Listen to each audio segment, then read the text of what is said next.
acaso você aí de casa tá se sentindo cansada, indisposta, sem vontade para levantar da cama pela manhã? Né? Isso é muito comum, né? Muitas pessoas têm isso porque a vida é cheia de compromissos e demandas que é até difícil encontrar alguém, principalmente as mulheres, que não esteja passando por essa situação. Mas quando esse esgotamento, ele ultrapassa o normal, é importante que você busque a ajuda médica. E é por isso que hoje nós convidamos o Dr. José Bento, que é ginecologista, para um bate-papo sobre os ladrões de energia e como é que nós podemos evitá-los. Seja bem-vindo, doutor. Muito obrigado. Você sabe que eu amo o seu nome, né? Obrigado. Eu tenho um Bentinho, né? Prazer recebê-lo. Muito obrigada. Legal, eu tenho de um aninho, um Bentinho de 1 ano, que me cansa também, que me esgota, bonitinho. suga as minhas energias, mas em relação a ele tá tudo bem, né? Que gracinha. O problema é quando isso ultrapassa o normal. O que pode provocar um cansaço excessivo na gente, um esgotamento mesmo físico, doutor? Bom, cansaço sempre é sinal de que a gente tem algum problema no nosso organismo. Então, por exemplo, uma mulher que passou dos 50 anos de idade, esse cansaço pode estar voltado a uma disfunção hormonal, pode estar voltado a uma diminuição na quantidade de hormônio, de testosterona, de estrogênio, que vem acompanhado de outros sintomas. Ou se você tem, por exemplo, um excesso de peso, obesidade, isso pode causar também um desequilíbrio metabólico, isso acabar levando também a um cansaço anormal. Um hipotiroidismo leva a um cansaço anormal.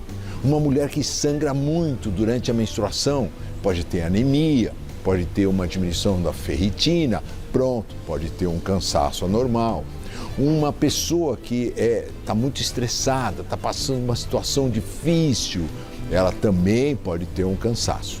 Agora, para a gente entender bem o que é energia, o que nos dá energia, a gente precisa contar uma historinha. A nossa célula, tem vários componentes internos e um deles chama-se mitocôndria. Isso que estamos vendo é uma célula. Esse é uma célula partida ao meio para que a gente entenda o funcionamento exatamente, interno. Com várias organelas. Então tem um núcleo no seu interior e tem os ribossomos, tem várias organelas. E uma delas, a mais importante talvez, é a mitocôndria. A mitocôndria que pega o oxigênio que a gente então respira e transforma em energia, em ATP. Que é a nossa energia, a nossa moeda de troca.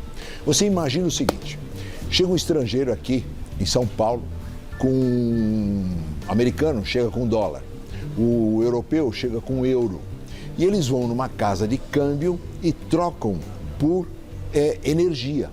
É exatamente isso que a gente faz com o nosso alimento. Então a gente come pão, a gente come carne, a gente come gordura e é transformado então em glicose. Essa glicose vai nessa casa de câmbio, que seria a célula, a mitocôndria então troca por energia. A mitocôndria então é responsável por mandar essa energia para a gente. Para todo o nosso organismo. Então todas as nossas células têm mitocôndria, todas.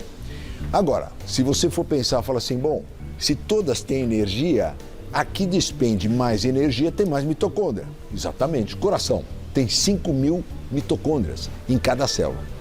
O cérebro tem 2.000 mitocôndrias.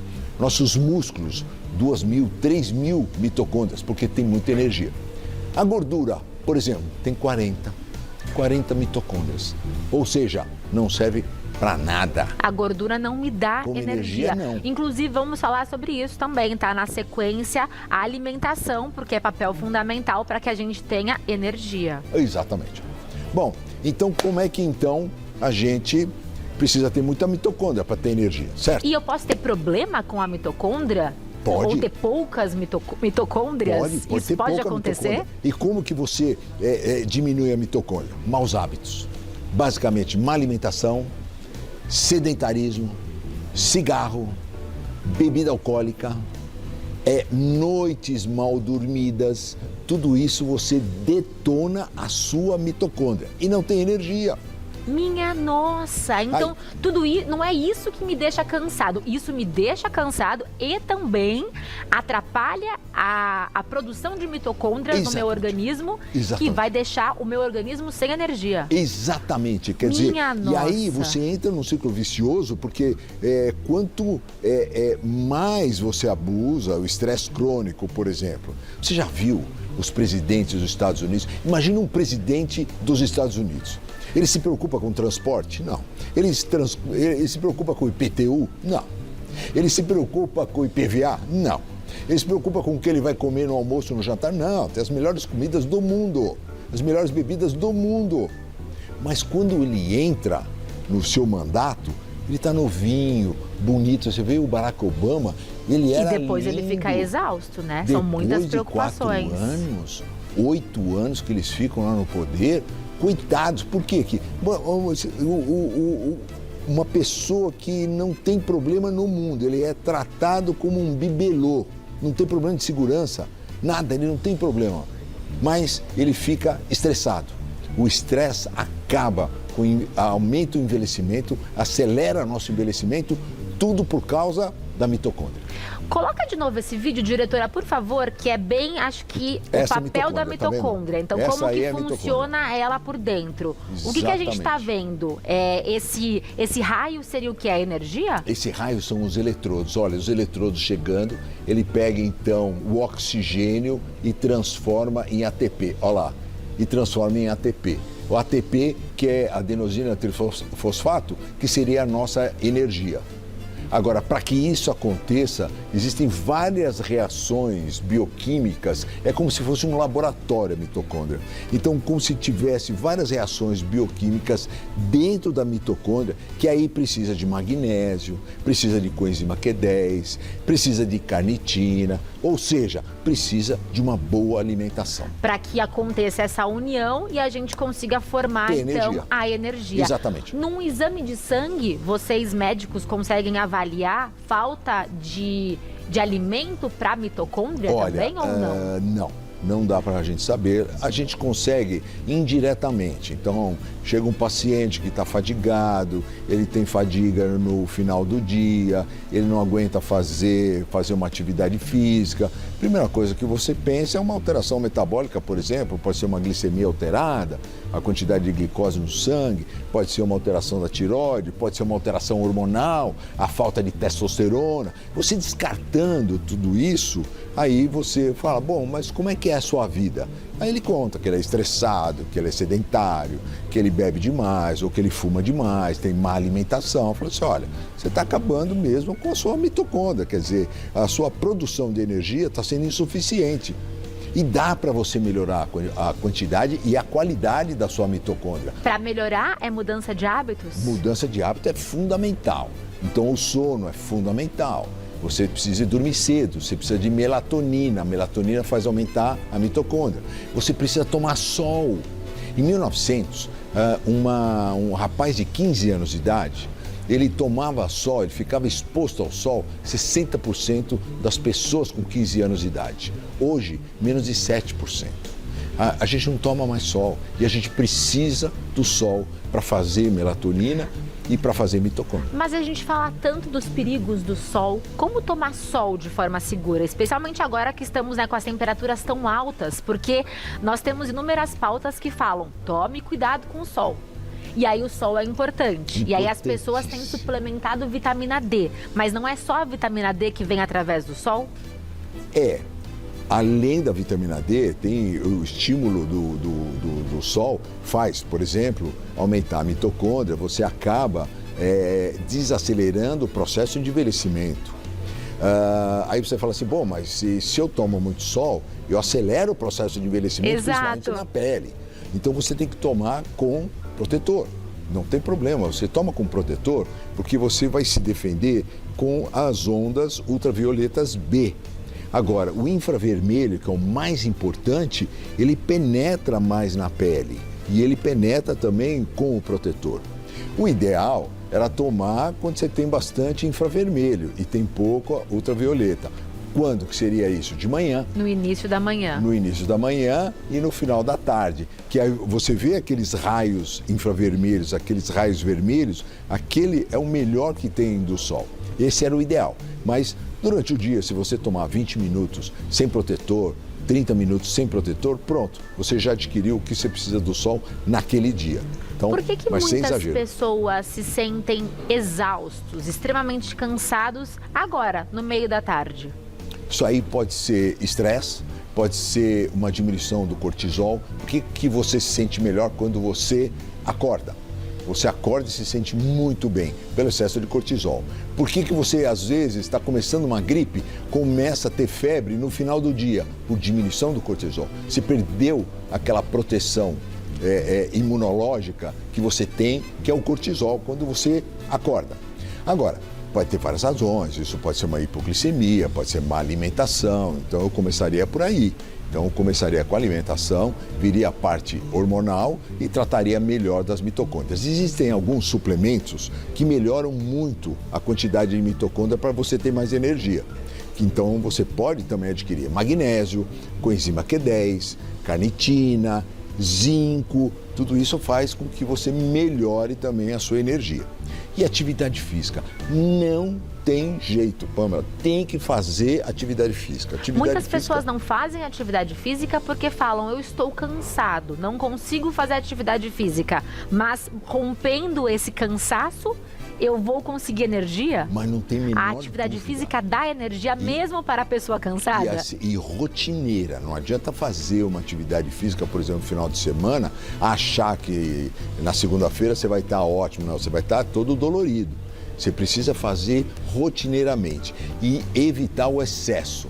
Não procure fazer atividade física, por exemplo, hoje eu vou fazer, eu tinha um tempinho, então eu vou fazer durante 2 horas. Não, isso é a maior besteira que você pode fazer. Isso acaba estressando o seu organismo, você pode até lesionar a musculatura. Então você tem que fazer 3 vezes por semana e exercícios de HIIT. O que é o HIIT? É exercício que você aumenta, é de alta intensidade durante pouco tempo, intervalado. Então você faz 2 minutos acelerando, por exemplo, numa esteira. Depois passa 3 minutos só caminhando. O HIIT é curto, são exercícios curtos. É um exercício curto e de alta intensidade. Esse é o melhor exercício para ativar a mitocôndria. Você quer ver outra coisa que ativa a mitocôndria? É dieta hipocalórica. Então, as pessoas que comem menos, elas são mais longevas, porque elas cuidam melhor da mitocôndria. E isso não tem a ver com escolha dos alimentos? Tem a ver com a quantidade? Quando você diz comer menos, é comer menos quantidade. Menos quantidade. 30% menos quantidade, menos calórico. Então, a diminuição da caloria. Por exemplo, o jejum intermitente, isso também ativa a mitocôndria. Você alterar a sua temperatura da onde você está. Então, por exemplo, sauna.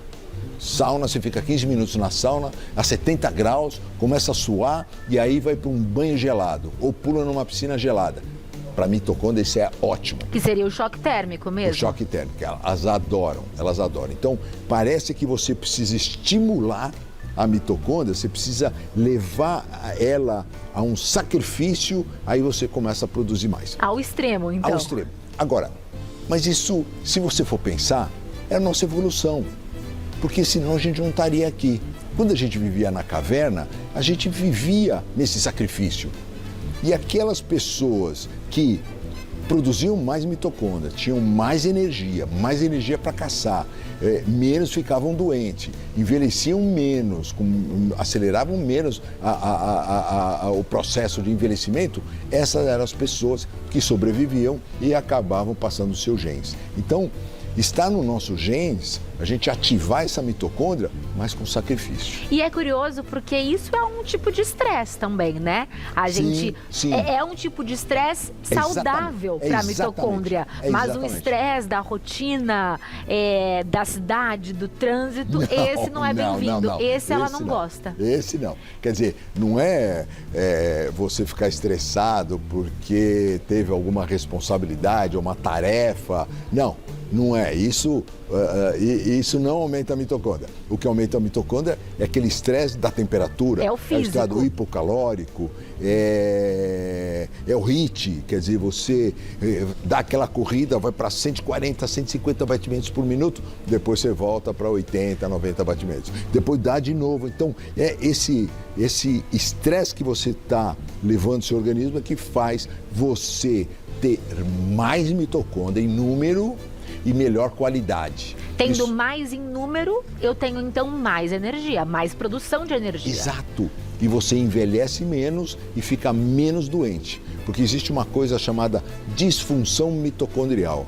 Então, Alzheimer, diabetes, obesidade, infarto do miocárdio está muito ligado a essa disfunção mitocondrial. No passar da vida, eu vou perdendo mitocôndrias? Na menopausa, por Sim, exemplo, a sim. mulher tem menos mitocôndrias? Sim, vai diminuindo e a parte hormonal, quando ela começa a não repor os hormônios, por isso que é tão importante repor os hormônios, para você manter a quantidade de mitocôndria que você tem. Você fala assim, mas faz parte do envelhecimento, é natural.